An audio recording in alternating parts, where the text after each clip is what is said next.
Let's discuss bonds issued at a discount. Recall that when we issue a bond, that essentially implies that we're borrowing money. Let's go over an example. For Turtle Corporation, who issued a $1 million bond for 5 years with a coupon rate of 12%, the interest is paid semi-annually. That means every 6 months. The market rate is 14%, what everyone else is offering their bonds for. In this problem, we'll calculate the selling price of the bond, and we'll go over two journal entries: the issuance of the bond and the journal entry to record the interest paid every 6 months. Feel free to take a picture or screen capture this problem as we go through it. Before we go any further, we got to compare the coupon rate versus the market rate. This will let us know or give us a clue on what our answer can possibly be. In this case, the coupon rate is 12%. Our bond is 12%, while everyone else, the market, is offering their bond for 14%. So what we're offering in return is less than what everyone else is offering. If this is the case, the bond will sell at a discount. That means we will borrow less than $1 million, even though our bond is worth $1 million. In other words, our ultimate answer for the selling price of the bond will be under $1 million. All right, now let's talk about the formulas that are involved with calculating the selling price of the bond. Really, this deals with present value calculations. I'm going to assume that you know a little bit of present value and are aware of the present value tables. There's two components to the present valuing of bonds. The first one is you must present value the principal. The principal is the amount that you borrow. The amount that you borrow, you must pay back in a future period. It's one big amount, but you pay it back in a future period. So what you're going to do is take that principal amount, the amount that you borrowed, and you multiply that by the table factor. The table you're going to use is called the single sum or lump sum table. That implies one single amount in the future. So lump sum. The second component is you want to present value the interest payments. The interest payments are usually paid semi-annually, just like this example here. And that means every 6 months. So you have multiple payments going out every 6 months, periodically for the same amount.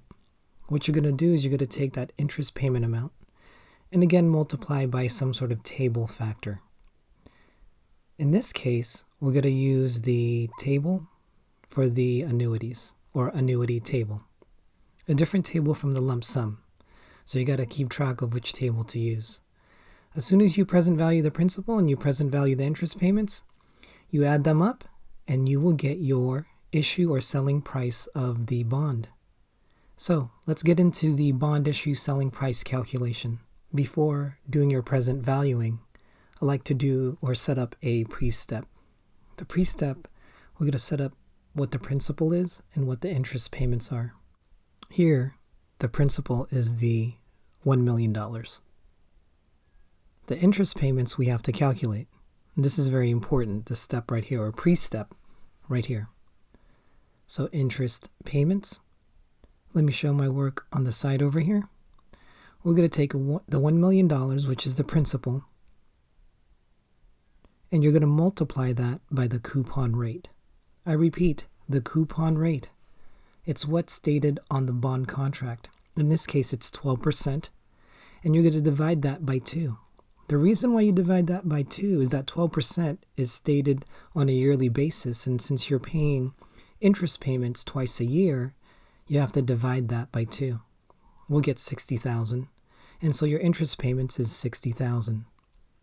Let's do our present value calculations. Step 1, let's present value the principal. N stands for the number of periods. In this case, it's 10. Even though the life of the bond is 5 years, we still have to multiply that by 2 because we pay interest every 6 months. Next, I, or the cursive I you see, stands for interest. The interest is 7% because the market's offering a 14% return. We divide it by 2 because, again, we're paying interest semi-annually. The two things you want to focus on is the number of periods and the interest, the 10 and the 7%. We'll need those two things so we are able to look up our table factor on the table. So, which table are we using? It's the present value factor for a single future amount. Because in essence, the principal is one amount in the future. There it is, future amount. The percentages are on top and the number of periods are on the side. There's 10 for number of periods and then 7% on the top. You come across and come down and then you get a table factor of 0.5083. That's our table factor. That's what we got to multiply by with $1 million. So 0.5083. We're going to get $508,300. That means $1 million in the future is worth $508,300 today. So the second step is to present value the interest payments. The good thing is if you had the number of periods and the interest correct in your first step, you're going to use the same number of periods and the same interest. So number of periods is 10 and interest is 7%. So I'm just going to rewrite that over here. N equals 10, I equals 7%. Your interest payment, you calculated that previously. That's that $60,000 that you're paying out every 6 months. You're going to multiply that by a table factor. And again, be careful on which table you use. It's not that one. It's this one. It's the ordinary annuity table. You're going to find 7% in 10 periods, and you're going to do the exact same thing you did previously, but on a different table. So there's 7. There's 10 periods. Come across and come down, you get 7.0236.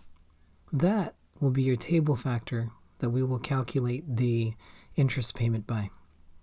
So, coming back over here, 60,000 times our table factor of 7.0236. That will give us $421,416. Now that we're done with that, we actually have a third step. And that third step is to combine both the present value of the principal and the present value of the interest payments. When you do that, you're going to get the selling price of the bond, or the amount that we're going to essentially borrow. So, present value of the principal, that's the $508,300. The present value of the interest payments, that's $421,416.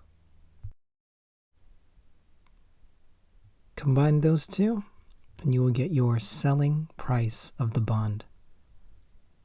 Selling price of bond. That will give us $926,716. So, in other words, this bond, which is worth $1 million, and it says $1 million on the bond contract, is discounted to $926,716. That's important because we have to offer our bond at a cheaper amount since we're offering a lower return to bondholders or to the investors. In the future, we're still going to pay that $1 million back to them, even though we essentially just borrowed $926,716. Here are the journal entries. The issuance of the bond is first. When we borrow money, we only get the selling price of the bond, which is the $926,716. We credit bonds payable because the $1 million is what it says on the bond contract. The discount is the difference between the two. As you can see, with just cash and bonds payable, your debits and credits are not going to equal. So the debit is the discounts on bonds payable for the difference. That's $73,284. Now to record the interest for every 6 months, what you're going to do is you're going to debit interest expense for $60,000. And finally, you're going to credit cash for $60,000.